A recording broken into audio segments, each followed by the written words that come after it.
A producer fights. Producer fights for the movie, fights for the vision of the director, fights for it to be on budget, fights to get something set up, fights to get something made, fights to make the right move, fights to get it released correctly, fights to keep it from falling apart, fights to stand by their actor, fights with their director, fights for their director.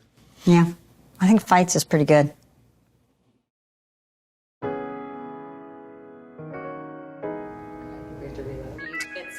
I'm just gonna look at Alex.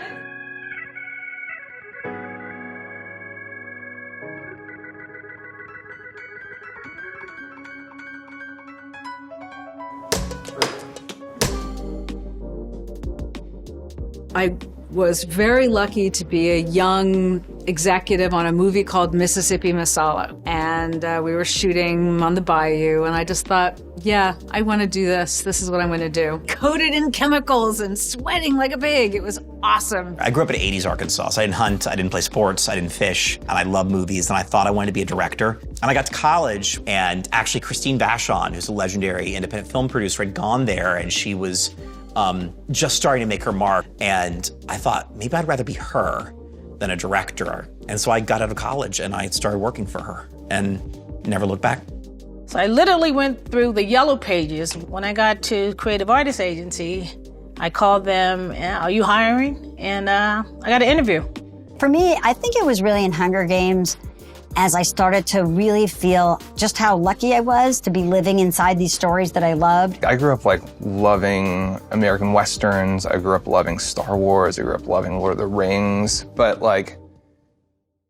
none of those people ever looked like me. I think right now there's been such a history of the white male perspective that we don't really need to see that again and again. I think we really need to find new ways of looking at material. You know, there was a time when this is the role and that's what you auditioned. Being a person of color, I would always try to say, why don't we open it up a little bit, you know? I got sick of being the lone black woman in the room. It's exhausting. It truly is.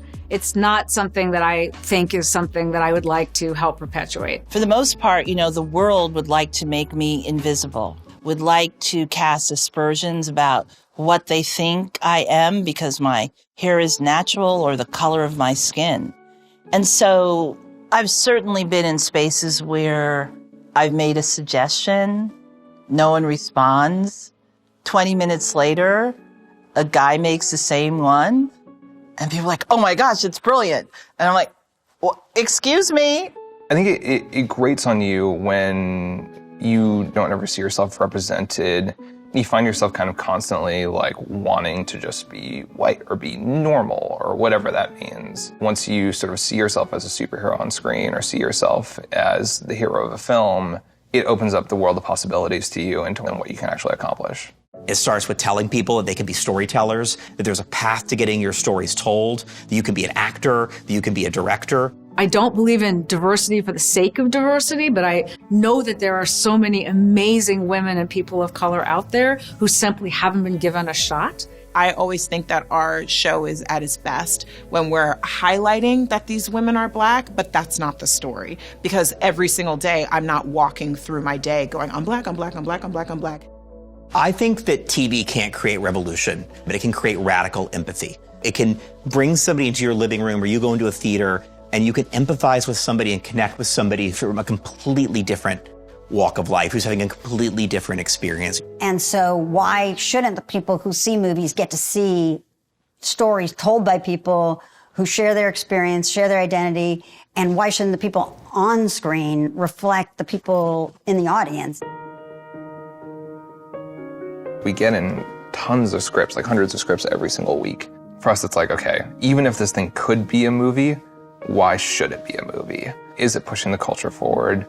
And if it's not, then there's not really any reason for us to take it on. I made a conscious decision after working on Mad Men and Breaking Bad and a slew of sort of male-dominated shows with male showrunners, male directors, male DPs, of shifting the focus of what I was going to develop, the IP I was going to buy. And we really focused on female stories driven by female talent and also diverse stories that hadn't been told before.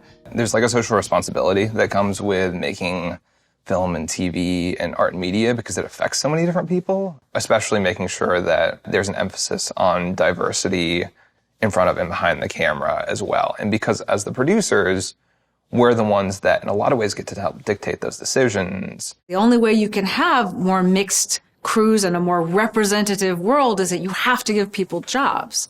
And so as a producer, you actually can give people jobs. It's super, super important for producers to take that level of responsibility on them rather than just being like, oh, no, we just need to get it made. We just need to get it made. You know, I just did a project where 90% of my crew were women. Why not? These were the best people. Girl power. Sorry, guys, but that's a big thing for me. I think it's important for, all young women.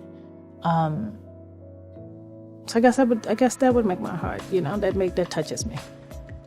And I just want to point out that Alex, who's sitting right here, made a point. If you look around this room, yeah, I mean, look at all the young women. That actually, look, I'm tearing up now. I'm happy. I feel like we're moving in the right direction, and it'll only get better. I love it. That's a cut.